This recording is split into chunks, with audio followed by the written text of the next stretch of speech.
Muito boa noite, bem-vindos ao nosso convívio desta noite, o Evangelho no Lar. Vamos começar com uma canção. Página 19. Amigo como pouco, vivendo nossa dor, visita os que são loucos, coma no calor.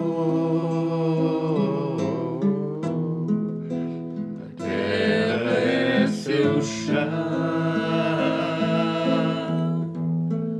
e ajuda com ardor, entrega o coração aos famintos de amor. Francisco é seu nome, João foi com Jesus, o filho de Maria, acompanhou na cruz, Assis filho adotivo, da luz um mensageiro, dá-nos o vivo,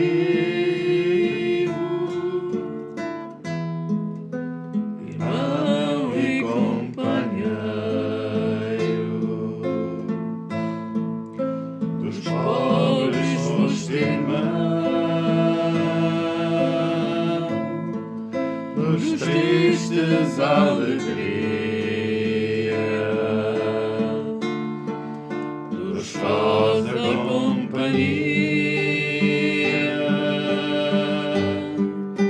o meditar do são, ajuda-nos, amigo, a encontrar a estrada, conhecer a alvorada, em espírito contigo, Francisco, bom irmão, em nome de Jesus, despacha a tua luz pelo nosso rincão, e a Virgem do Rosário,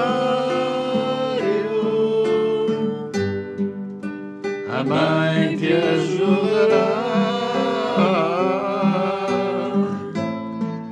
e aos filhos do Calvário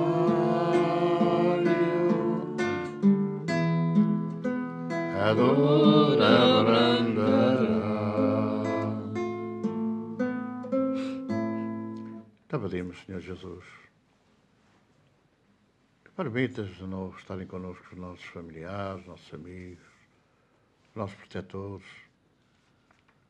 para em conjunto harmonizarmos a vida do nosso lar, acerenar-nos os espíritos. Reflete sobre a tua mensagem e preparar-nos melhor para a nossa vida. Seja connosco e nos abençoa o nosso Evangelho de hoje. Do Evangelho segundo o Espiritismo, no capítulo 5, Bem-aventurados os aflitos, o item 23. Os tormentos voluntários. O homem está incessantemente à procura da felicidade, que lhe escapa a todo o instante, porque a felicidade sem mescla não existe na Terra. Entretanto, apesar das vicissitudes que formam o cortejo inevitável desta vida, ele poderia pelo menos gozar de uma felicidade relativa, mas ele a procura nas coisas perecíveis sujeitas às mesmas vicissitudes, ou seja, nos prazeres materiais, em vez de ir procurar nos prazeres da alma, que constituem uma antecipação das imperecíveis alegrias celestes. Em vez de buscar a paz do coração, a única felicidade verdadeira neste mundo, procura com avidez tudo o que pode agitá-lo e perturbá-lo. E, coisa singular, parece criar propositadamente os tormentos que só a ele caberia evitar. Haverá maiores tormentos que aqueles que causam a inveja e o ciúme? Para o invejoso e o ciumento não existe repouso. Sofrem ambos de uma febre incessante. O que eles não possuem e o que os outros usufruem causam-lhes insónias. Os sucessos dos rivais provocam-lhes vertigens. O seu único interesse é o de eclipsar os seus vizinhos. Toda a sua alegria consiste em provocar nos insensatos como eles a cólera do ciúme de que são possuídos. Pobres insensatos, com efeito, que não se lembram de que talvez amanhã tenham de deixar todas as futilidades cuja cobiça lhes envenena a vida. Não é a eles que se aplicam estas palavras, bem-aventurados os aflitos, porque serão consolados, pois os seus cuidados não são os que têm compensação. Quantos tormentos, pelo contrário, consegue evitar aquele que sabe contentar-se com o que possui, que vê sem inveja o que não lhe pertence, que não procura parecer mais do que é. É sempre rico, pois se olha para baixo, em vez de olhar para cima, verá sempre os que possuem menos. É calmo, pois não cria necessidades quiméricas. E a calma no meio das tormentas da vida não será felicidade?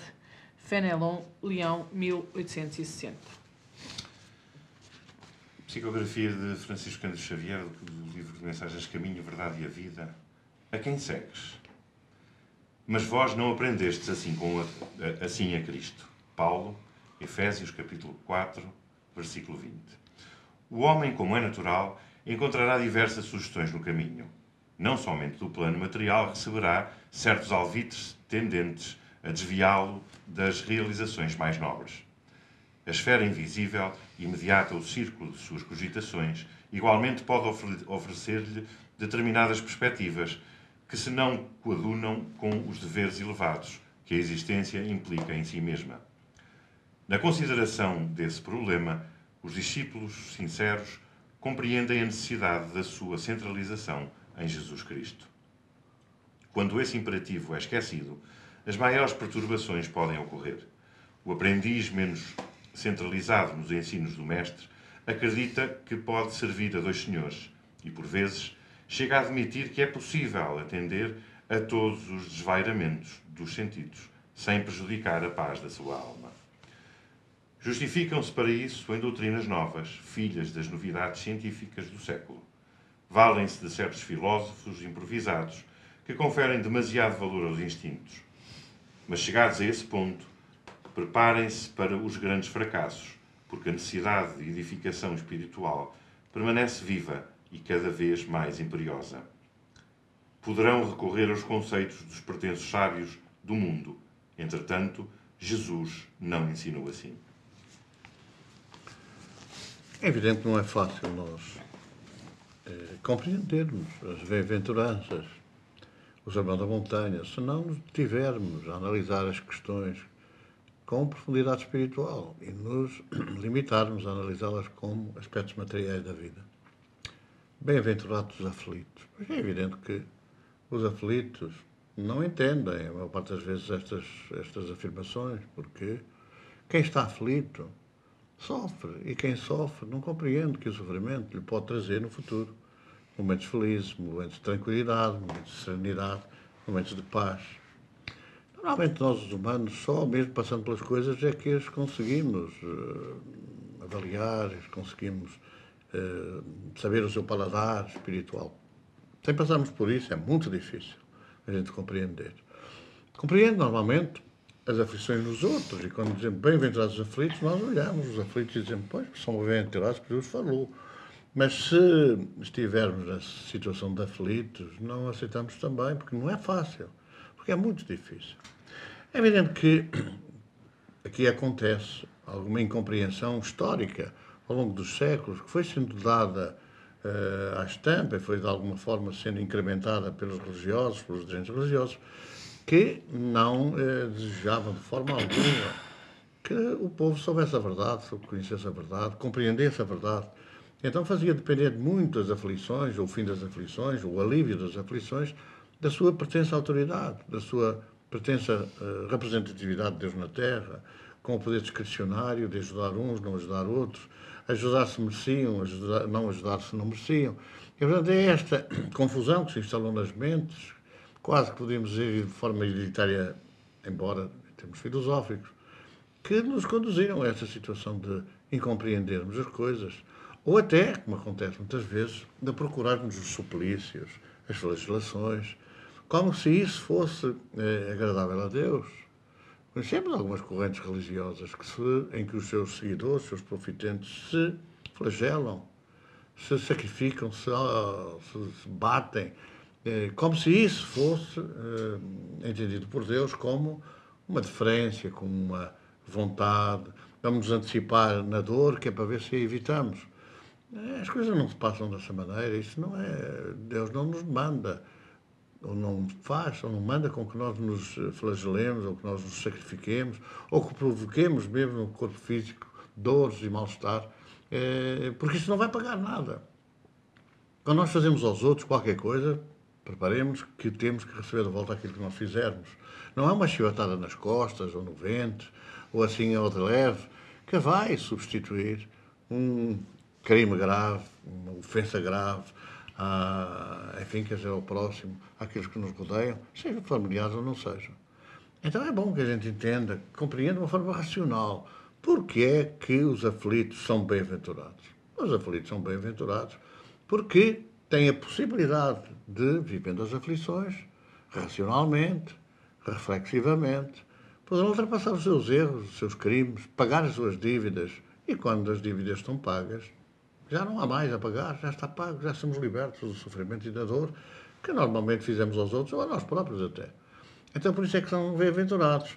Aqueles que estão ainda a criar dívidas, esses é que são dignos de comiseração, dignos de pena, porque é evidente que não imaginam muitas vezes o que ainda vão passar. E muitos até nem pensam sequer nisso. Acham que não. Fazem o que fizerem ou façam o que fizerem. Não adianta nada porque já está feito. E depois acaba tudo, morre o bicho, morre a peçonha e já não há nada a pagar. Ora, Jesus falou que os escândalos são necessários, o que quer dizer que os aflitos, passando por esse escândalo da aflição, do sofrimento, da angústia, do desespero, estão a receber de volta aquilo que semearam. Mas aqueles que estão a semear agora e que de alguma forma colaboram para que nós recebamos de volta aquilo que fizemos, esses, por quem vem o escândalo, tem que se cuidar, porque não se sabe em que situação, não se sabe em que cultura, não se sabe em que latitude, vão ter que voltar para saldar, de uma forma dolorosa, como fizeram passar, os seus erros e os seus crimes. Então é esta a reflexão que nós temos que fazer sobre isso. A justiça de Deus a funcionar. As aflições são uma forma de nós nos libertarmos dos erros do nosso passado. Eu tinha aqui uma questão. Pronto, esta passagem do Evangelho fala que que a felicidade completa não existe, precisamente porque nós somos imperfeitos e temos que pagar os nossos erros, mas que poderia existir uma felicidade relativa, ou seja, nós ainda na Terra podíamos ser relativamente felizes, só que não o somos porque nós consideramos a felicidade, ligamos sempre a felicidade às coisas materiais. E fala-nos da inveja. E há uma dúvida que às vezes, muitas das vezes também eu sinto interiormente, onde é que está o limite da inveja? Porque é assim, todos nós gostaríamos de ter determinadas coisas que não temos e que vemos que os outros têm. O facto de gostar de ter algumas coisas, ou de ser também aquilo que os outros são ou têm, não implica que sejamos invejosos. Claro que não. O limite da inveja está na nossa própria evolução. O não voltar a fazer, como Jesus aconselhou, não voltar a fazer é exatamente a resposta para esse limite da inveja. Eu, se por qualquer razão prejudiquei alguém pela inveja, ou pelo orgulho, ou pelo egoísmo, ou por outro sentimento qualquer inferior, com certeza que eu só posso sentir o limite quando isso caísse sobre mim, quando isso recair sobre mim, quando os outros tiverem de mim a inveja, quando os outros nos fizerem sofrer pelo seu próprio orgulho, calcando-nos aos pés, subjugando, submetendo-nos à sua vontade. E, portanto, só esse é o limite. Se nós tivermos já saudado parte disso, tivermos já reprimido dentro de nós esses sentimentos, com certeza que serão limitados os efeitos provocados por causas, não necessariamente aqueles a quem nós invejamos ou quem prejudicamos de qualquer forma, mas o limite do nosso pagamento. Se eu só tenho que sofrer 10, por exemplo, 10 pontos em inveja, pois esse é o limite, não tenho que sofrer 20. Mas aquele que exerceu a inveja com uma latitude muito maior, com muito mais gente, com muito mais pessoas, naturalmente que aquilo que vai ter que receber é de muito mais gente, de muito mais pessoas. E, portanto, quando chegar ao final esse limite, digamos assim, esse pagamento dessa dívida, pois com certeza que está limitado à inveja. E nós já não vamos sofrer as consequências da inveja, o orgulho, o egoísmo. Sim, mas, por exemplo, eu posso gostar de ter aquilo que o outro tem sem prejudicar o outro. E simplesmente Mas isso não sonhar é um inveja. dia. Pois, Isso é uma aspiração. Isso é uma aspiração, aspiro, pronto. Até nem é tanto uma ambição, porque a pessoa, quando ambiciona qualquer coisa, esquece tudo para chegar a essa etapa. Mas a pessoa pode achar bem, analisar, fica bem em cada coisa, a mim talvez me ficasse também bem e tal. E não aquele sentimento em que a pessoa diz assim, tens, eu também tenho. Tens, mas como é que tens? Arranjaste isso de uma forma, se calhar, indigna, ou se calhar foi roubado, ou se calhar foi mal adquirido. Aí continua a funcionar a inveja. Agora, quando a pessoa aprecia, admira, fica bem, a mim talvez ficasse bem, mas passa adiante, segue a sua vida, não se preocupa mais com essas coisas, com certeza que já não é inveja. Uma coisa é apreciar, uma coisa é analisar, ver. Outra coisa é ver, analisar e desejar para si a todo custo. Ou, que é pior ainda, desejar que os outros não tenham. Ou que percam, ou que tudo corra mal, ou que se estraguem as coisas, etc. Portanto, o limite da inveja é sempre o limite das nossas dívidas, daquilo que nós, nesse termo, como noutros, em que nós precisamos atingir. E aí há um limite. Quando nós não merecermos, porque já ultrapassamos essa fase, ser invejados, pois está, a inveja não nos afeta nada, quer dizer, que os outros nos invejam, nós passamos adiante. Agora, acontece muitas vezes é que nós achamos que os outros não têm inveja, está tudo bem, mas continuamos a invejar os outros, continuamos a invejar ainda pouco que seja os outros. Portanto, ainda não se instalou em nós a cultura do não voltar a fazer, a cultura do corrigir dentro de nós, de nos aperfeiçoarmos. E isso ainda é um indício de que ainda não chegamos ao final do nosso pagamento. Ainda temos que sofrer consequências nessa área, nessa como noutras áreas, em qualquer outra área. Vamos então agora pensar nas famílias em desavença passados. Uns nos outros também, estamos em várias famílias ligados pelos nossos pensamentos, pelas nossas vibrações, pelos nossos sentimentos, por esse desejo de fazer o nosso Evangelho lá, trazer Jesus de volta ao nosso ambiente. Vamos sintonizar as nossas mentes nessa perspectiva. Quantas famílias, esta hora, sofrem? Desconhecem que Jesus veio para nos abrir o caminho da salvação, para nos abrir o caminho da modificação, da perfeição. Quantos não conhecem sequer a misericórdia de Deus? Quantos não querem sequer admitir que terão que perdoar aos seus devedores para que Deus perdoe? Então vamos sintonizar as nossas mentes e pedir, Senhor Jesus, que neste trabalho de caridade que sempre se empenham as tuas falanges socorristas, os teus mensageiros, que nesta hora possamos ser capazes de disponibilizar alguma energia, algumas vibrações, alguns fluidos, algum amor, para que esses teus mensageiros possam levar-te de casa em casa, de ambiente em ambiente, acendendo muitos, despertando outros. Toma a nossa oferta, Senhor, que esta noite possa ser um pouco melhor para todos eles.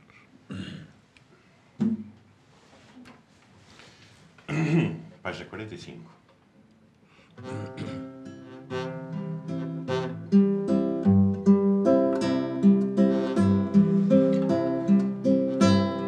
Sim, sim, escuta, irmão, esta mensagem de amor.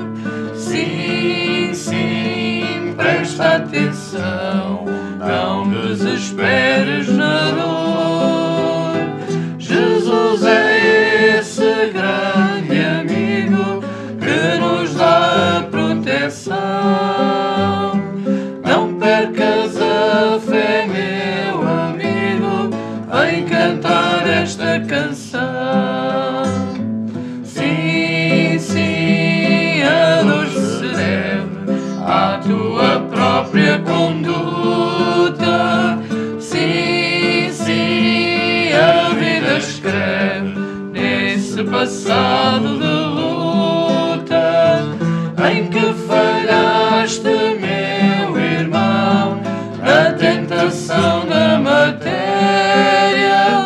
e povoaste o coração com joio que desespera. Sim, sim, escuta, irmão, Jesus conclama o amor. Sim, sim, ouve o alerta que traz o Consolador. Se tu quiseres e perdoares, terás crer a salvação e do alto verás jorrar a luz divina e o perdão. Sim, sim, vem, meu irmão, acordar para a aventura. Sim, sim, segue esse irmão que te conduz com ternura. Vê o caminho, a verdade e a vida na direção dessa luz. Segue a estrada, busca a guarida onde te espera Jesus.